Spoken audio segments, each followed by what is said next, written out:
சிலருக்கு இது ஒரு திருவிழா, சிலருக்கு இது பயம் கலந்த பக்தி.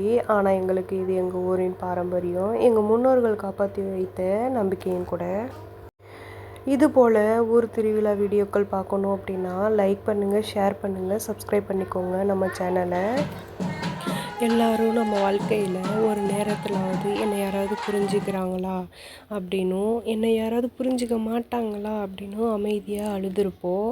நம்மளோட உணர்வு மற்றவங்களுக்கு புரியாதப்ப, அதாவது நமக்கு வலிக்கும் அப்படின்னு சொல்லி மற்றவங்க அவங்க உணராதப்ப தான் நமக்கு இன்னும் ரொம்ப அழுக வரும். நம்ம வாயால் சொல்ல முடியாத கஷ்டத்தையும், நம்ம மனசுக்குள்ளே இருக்கும் பயத்தையும், இரவு தூங்காமல் அழுத அந்த கண்ணீரையும் கண்டிப்பாக நம்ம தெய்வத்தால் மட்டும் உணர முடியும்.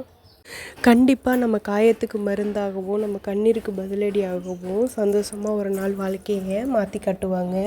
அது வரைக்கும் நம்ம அமைதியாக இருக்கணும், பொறுமையாகவும் இருங்க, கடவுளை மட்டும் நம்புங்க. கடவுளோட அனுகிரகத்தால் எல்லாமும் நல்லதாகவே நடக்கும். காளியம்மனை வேண்டிக்கிட்டால் போதும், மனசில் நினச்ச எல்லாமும் கண்டிப்பாக நிறைவேறும். உங்களோட இஷ்ட கஷ்டங்களை எல்லாத்தையும் கமெண்டில் சொல்லுங்கள். என்னோடய சப்ஸ்கிரைபர் ஆகிய உங்களுக்கு எல்லாம் நல்லா கண்டிப்பாக நல்லதே நடக்கும். அம்மாக்கிட்ட கண்டிப்பாக நானும் வேண்டிக்கிறேன்.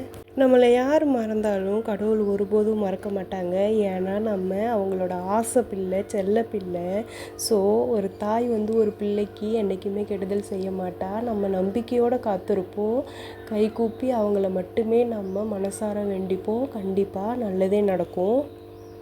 அம்மா எவ்வளோ அழகாக ஊஞ்சல் ஆடுறாங்க பார்த்தீங்களா? பார்க்கவே 1000 கண்ணு வேணும்.